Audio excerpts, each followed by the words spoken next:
let's face it, most of the time, elections in stable democratic countries don't make that much difference to people's lives.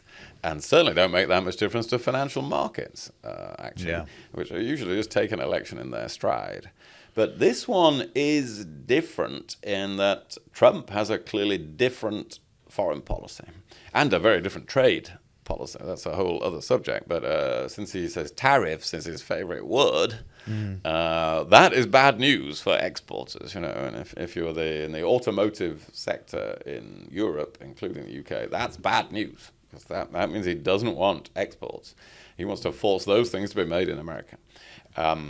And so he doesn't want imports into America. But it would be very bad news on Ukraine. It's not clear what his policy is in practice. But even the lack of clarity, of course, is very damaging. Yeah. Because if you've got lack of clarity, well, that is an incentive to the Russians to keep going, to Putin to keep going. And it could lead to a very confused diplomatic and military picture. Trump seems to have the idea of telling both sides to stop fighting, more or less where they are. Yeah. One of the reasons I think the Ukrainians have invaded a part of Russia itself in the Kursk region is as a hedge against that possible demand from a future President Trump.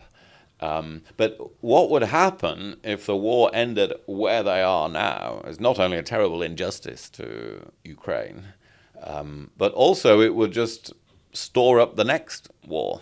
Yeah. Unless Ukraine has security guarantees or can join NATO in the future, then if the war ends on unsatisfactory terms, Putin will come back for the rest in a couple of years.